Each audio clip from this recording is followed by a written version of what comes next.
Hello friends, welcome back to our YouTube channel. So friends, ఈ రోజు మీకు ఏం చెప్పబోతున్నానంటే, ప్రస్తుతం మీకు ఫోన్ కానీ లేకపోతే ఫ్రిడ్జ్ కానీ ఏదైనా సరే ఐటమ్ కొనాలి అని అనుకున్నారనుకోండి, మీ దగ్గర క్రెడిట్ కార్డ్ అయితే ఈఎంఐలో తీసుకుందాం అనుకున్నారనుకోండి, మీ దగ్గర క్రెడిట్ కార్డ్ లేకపోయినా సరే ఫ్లిప్కార్ట్లో మనకు ఫ్రీ కాస్ట్ ఈఎంఐ అని చెప్పేసి ఒక కొత్త ఆప్షన్ అయితే రావడం జరిగింది. దాని గురించి అయితే మీకు ఈ రోజు కంప్లీట్గా గైడ్ చేయబోతున్నాను. సో వీడియో వచ్చేసి క్లియర్గా డీటెయిల్గా ఉండబోతుంది కాబట్టి ఎక్కడ స్కిప్ చేయకుండా అయితే చూడండి ఫ్రెండ్స్. ఈ ఆప్షన్ వచ్చేసి ఎవరైతే క్రెడిట్ కార్డు ఉండదో, ఎవరికైతే డెబిట్ కార్డు ఉండదో వాళ్ళకి వచ్చేసి చాలా మంచి బెనిఫిట్ అని చెప్పుకోవచ్చు. ఇక్కడ మీరు చూసినట్టయితే ఫ్లిప్కార్ట్ ఓపెన్ చేసిన తర్వాత మీరు ఏదైనా సరే ఒక ప్రోడక్ట్ అనేది ఎంచుకోండి. సో ప్రస్తుతానికి నేనైతే ఫ్లిప్కార్ట్ అనేది ఓపెన్ చేసినాను అనమాట. సో ఈ విధంగానైతే మనకి ఇంటర్ఫేస్ కనబడుతుంది కదా. ఇక్కడ మీరు మొబైల్ అయినా సెలెక్ట్ చేసుకోండి, ఏదైనా ప్రోడక్ట్ అనేది సెలెక్ట్ చేసుకోండి. సో ప్రస్తుతానికి మీకు చూపెట్టాలి కాబట్టి నేనైతే ఒక మొబైల్ ఫోన్ అనేది ఎంచుకోవడం జరిగింది. దాని తర్వాత ఇక్కడ మీరు చూసినట్టయితే ఇక్కడ మనకు బై నౌ అని చెప్పేసి, అదే విధంగా బై విత్ ఈఎంఐ అని చెప్పేసి ఉంది కదా, దాని మీద అయితే సెలెక్ట్ చేసుకోవాలన్నమాట. బై నౌ అంటే ఏదైతే మీరు యూపీఐ ద్వారానో ఆవోట్ ఇవోట్ అని పేమెంట్స్ ఉంటాయి కదా, సో అది వచ్చేసి అదనమాట. ఇక్కడ నుంచి మీరు ఈఎంఐ చేసుకోవాలి కాబట్టి దాని మీద అయితే ప్రెస్ చేయాలన్నమాట.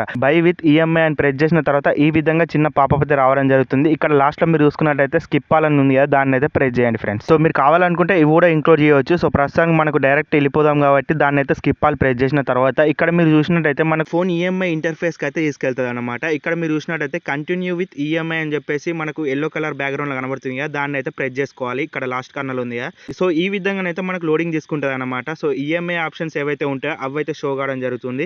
సో మీరు ఇక్కడ స్టార్టింగ్ లోనే చూసిన తర్వాత Flipkart EMI, no cost EMI without credit card, so ఈ ఆప్షన్ మనకు కొత్తగా రావడం జరిగింది అనమాట. వేరే ఆప్షన్స్ అయితే ఉన్నాయి ఇక్కడ మీరు చూడొచ్చు. ఇవన్నీ ఆప్షన్స్ ఎవరికి వర్తిస్తాయంటే ఎవరికైతే క్రెడిట్ కార్డు ఉంటుందో, డెబిట్ కార్డు ఉంటుందో వాళ్ళకి వచ్చేసి వర్తిస్తాయి అనమాట.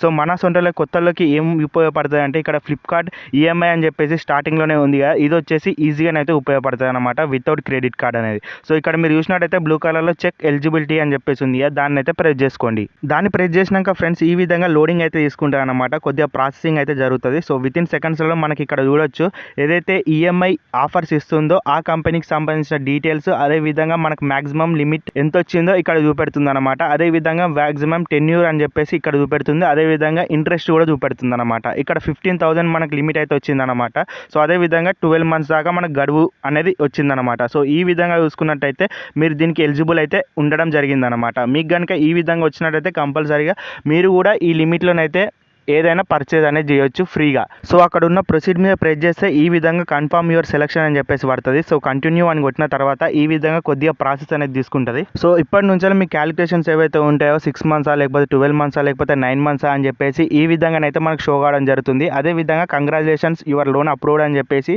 ఆ విధంగా అక్కడ పైన షో కావడం జరుగుతుంది అనమాట. సో ఇక్కడ మీరు కావాలనుకుంటే ఇక్కడ ప్లాన్స్ అనేవి మళ్ళీ సెలెక్ట్ చేసుకోవచ్చు. మీకు 12 months కావాలా లేకపోతే 9 months కావాలా అని చెప్పేసి. సో కంప్లీట్గా ఈ ప్రాసెస్ అనేది చెక్ చేసిన తర్వాత మీరేం చేస్తారంటే ఇక్కడ సెలెక్ట్ ప్లాన్ అండ్ కంటిన్యూ అని చెప్పేసి ఉంది కదా బ్లూ కలర్లో, దాన్ని అయితే ప్రెస్ చేయాల్సి ఉంటుంది. సో ఈ విధంగా లాస్ట్ స్టెప్కి అయితే మీరు వచ్చేస్తారనమాట. ఇక్కడ వచ్చేసి మీకు కేవైసీ అనేది జరుగుతుంది. అదే విధంగా ఆటోపిక్ సంబంధించిన డీటెయిల్స్ అనేవి అడుగుతుంది.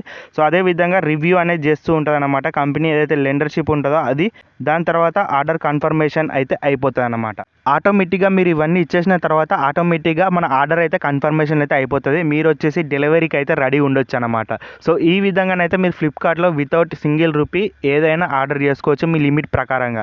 సో ఇది ఫ్రెండ్స్ ఈరోజు చిన్న వీడియో. మీకు కనుక నచ్చినట్టయితే లైక్ చేయండి, అదేవిధంగా సబ్స్క్రైబ్ చేసుకొని ఫాలో అవుతుండండి. ఇలాంటి మంచి మంచి వీడియోస్ మన ఛానల్లో డైలీ అప్లోడ్ చేయడం జరుగుతుంది కాబట్టి మిస్ కాకుండా అయితే చూడొచ్చు అనమాట. నెక్స్ట్ వచ్చే వీడియోలో ఇంకో కొత్త టాపిక్తో కలుద్దాం. Bye bye. సో ఇక్కడ నుంచి మీకు క్రోమ్లోకి అయితే తీసుకెళ్తాను అనమాట. ఇక్కడ నుంచి చాలా ఈజీగానే ఉంటుంది ప్రాసెస్. ఏవైతే కేవైసీకి సంబంధించిన డీటెయిల్స్, సెల్ఫీస్ అవోట్ ఇవోట్ ఉంటాయి కదా, సో అవి వేసిన తర్వాత మీకు తెలిసిందే ఇవన్నీ ఏ విధంగా వస్తాయి అని చెప్పేసి. సో ఆ విధంగా కంప్లీట్ అయిపోయిన తర్వాత మీ ఆర్డర్ అయితే కన్ఫర్మ్ అయిపోతుంది. మీరు వచ్చేసి ఎంత పేమెంట్ చేయాలో మంత్లీ ఆ విధంగానైతే పేమెంట్ అయితే చేసుకుంటూ, సో ఈ విధంగా ఈ బెనిఫిట్ ఏదైతే ఉంటుందో ఫ్లిప్కార్ట్ తరపు నుంచి దాన్ని అయితే పొందొచ్చు అనమాట. సో ఫ్రెండ్స్, ఇంకా మీకు ఎలాంటి వీడియోస్ కావాలో కింద కామెంట్ అయితే చేయనీకైతే ట్రై చేయండి. అదే విధంగా ఏమైనా డౌట్స్ ఉన్నట్టయితే కూడా కామెంట్ చేయనీకైతే ట్రై చేయండి.